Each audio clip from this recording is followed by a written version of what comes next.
Hey everyone, and welcome. Today, we're diving deep into a topic that's all about high stakes and split second decisions: chest trauma. Let's jump right in. Think about the incredible force of a car crash, that sudden, violent stop. Now, on the outside, you might just see some scrapes and bruises, but the real story, the life threatening drama, is often unfolding completely unseen, deep inside the chest. And that's the world of blunt chest trauma. So we're going to take you on the diagnostic journey. We'll follow the medical team from the second a patient rolls in as they try to figure out, what's broken, what's bleeding, and what's under dangerous pressure. It is truly a race against the clock. Now, there are really two main kinds of chest trauma. You've got penetrating injuries, think a gunshot or a knife wound, where the problem is, well, pretty obvious for a surgeon to fix. But what we're focusing on today is blunt trauma. This is the stuff from falls, big impacts, car accidents, where the damage can be all over the place and way, way harder to spot right away. So where does this whole diagnostic journey start? Well, it starts with the body's own armor, the rib cage. It's the first line of defense, and as you can probably guess, it's often the first thing to break. Simple fractured ribs are, believe it or not, super common. And the number one sign? Pain. I mean, severe pain, especially when a patient tries to take a breath. A chest x-ray is usually how you spot it.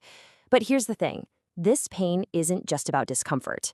It can literally stop someone from taking a deep breath. And that can lead to a whole cascade of other serious problems. But what happens when multiple ribs break in multiple places?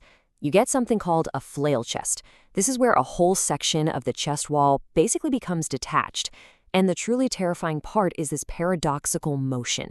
When the patient tries to breathe in, that broken chunk gets sucked in. When they breathe out, it pushes outward. It completely wrecks the normal mechanics of breathing. This is a massive medical emergency. You see, a broken cage is a huge problem, mostly because of what it's supposed to be protecting. Any damage to the ribs almost always spells trouble for the lungs and airways hiding right underneath. Right. The same impact that can snap a rib can do some really nasty damage to the delicate lung tissue. We're usually looking for three major issues here: a pulmonary contusion, that's basically a bruise on the lung itself; a pneumothorax, which is a collapsed lung from leaking air; and a hemothorax, where blood fills up that same space.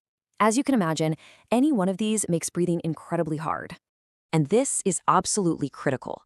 The real hidden danger here is that bruised lung, the pulmonary contusion.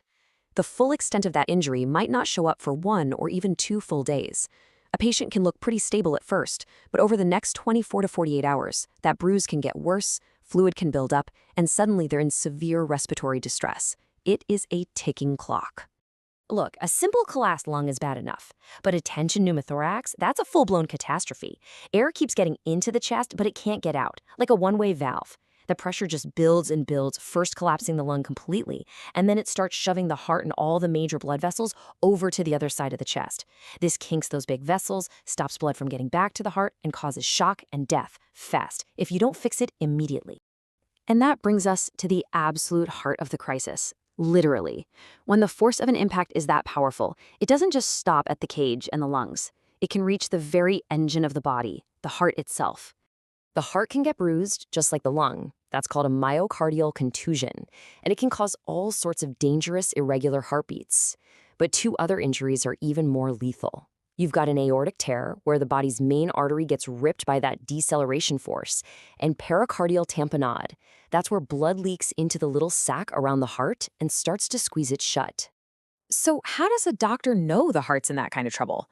One of the classic clues is something called Beck's triad. It's 3 signs that point straight to pericardial tamponade. You get low blood pressure because the heart can't pump right.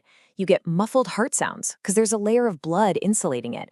And you get bulging neck veins because all that blood is backing up, unable to get into the heart. Seeing this triad is a 5-alarm fire in the ER. So we've seen the damage, right? A broken cage, bruised and collapsed lungs, a heart literally under siege. The whole situation sounds like pure chaos.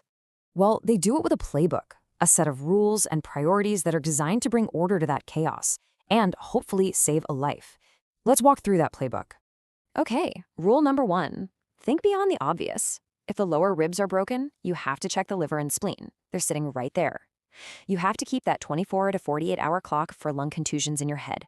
But probably the single most important rule of all, if you even suspect a tension pneumothorax, you do not wait for an x-ray. You treat it immediately. You stick a needle in the chest to decompress it, right then and there, no hesitation. So once those immediate life-threatening things are handled, the priorities shift a bit toward recovery. And it all starts with really aggressive pain control. Using something like an epidural actually lets a patient take deep breaths and cough effectively. You combine that with breathing support, keeping the lungs clear of gunk, and getting the patient up and moving, it's all about preventing the #1 secondary killer after chest trauma, which is pneumonia.